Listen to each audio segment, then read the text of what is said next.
जीवन के विकास क्रम में इंसान के हर अंग का अपना अलग इतिहास है। अरबों साल पहले एक कोशिकीय से बहुकोशिकीय जीव महासागरों में विकसित हुए। फिर उभरचरों ने जानवरों को धरती पर लाने का काम किया, जिसके बाद आज के मानव विकसित हो सके। हालांकि अब तक बंदरों को ही हमारा पूर्वज कहा जाता था, लेकिन एक नए शोध से पता लगा है कि इंसान की सबसे पुरानी पूर्वज एक मछली है। जी हाँ, इस मछली के जीवाश्म 130 साल पहले मिले थे। तब से अब तक यह मछली रहस्य बनी हुई थी। एक सदी से भी पहले स्कॉटिश खदान से अनोखे जीवाश्म की खोज की गई।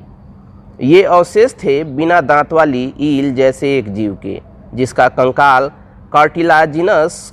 वैज्ञानिकों ने इसे पैलियोस्पोंडिलस गुन्नी नाम दिया। अब 130 सालों के बाद हाई रेजोल्यूशन इमेजिंग का इस्तेमाल करके शोधकर्ताओं ने आखिरकार यह बताया है कि यह रहस्यमयी मछली हमारे सबसे पुराने पूर्वजों में से एक हो सकती है।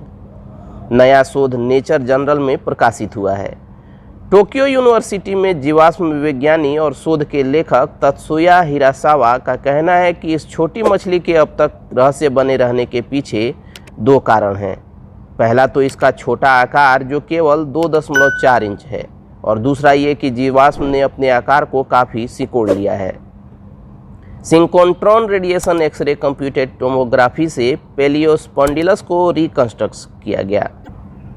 इस नए शोध से पहले वैज्ञानिक यह जानते थे कि पैलियोस्पोंडिलस मध्य देवयनियन युग माने मिडिल देवयनियन इपोच में पाई जाती थी।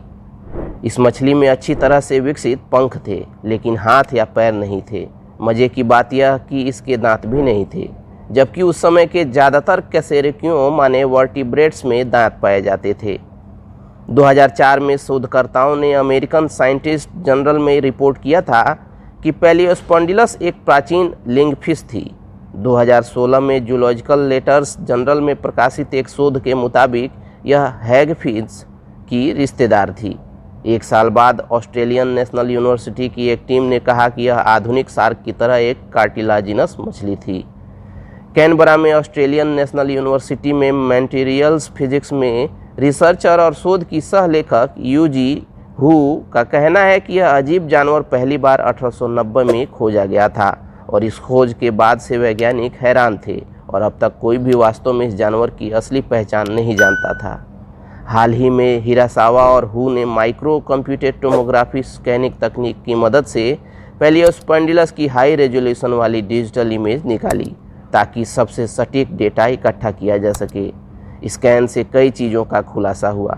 इसके आंतरिक कान में कई सेमी सर्कुलर कैनल थे, जैसे कि आजकल की मछलियों, पंछियों और स्तनधारियों के कान में होते हैं। शोधकर्ताओं को क्रेनिकल फीचर भी दिखे, जिसकी वजह से पैलियोस्पोंडिलस को टेट्रापोडोमॉर्फस ग्रुप में रखा गया। इस समूह में 4 पैरों वाले जीव और उनके जैसे जीव रखे जाते हैं। इन खास बातों से पता चलता है कि पैलियोस्पोंडिलस सिर्फ सामान्य टेट्रापोडोफॉर्म नहीं हो सकता है, यह सभी टेट्रापोड्स का पूर्वज हो सकता है। भले ही इस मछली का रहस्य अब सामने आ गया है, लेकिन कई सवाल फिर भी बने हुए हैं। टेट्रापोडोमॉर्फ में आमतौर पर दांत होते हैं, लेकिन पैलियोस्पोंडिलस में नहीं थे। इसमें कोई दूसरा अंग नहीं था, जबकि इसके सबसे करीबी रिश्तेदारों में थे। इस पर शोधकर्ता कहते हैं कि हो सकता है कि पैलियोस्पोंडिलस में दांत और पैर समय के साथ गायब हो गए हों। ये भी हो सकता है कि पैलियोस्पोंडिलस का यह जीवाश्म इसके लार्वा या इसकी युवावस्था का हो। शोधकर्ताओं के मुताबिक इस पर अभी भी बहुत काम किया जाना बाकी है। चलिए दोस्तों, आज के इस वीडियो में इतना ही। मिलते हैं अगले वीडियो में। तब तक keep searching for knowledge and try to be a kind person.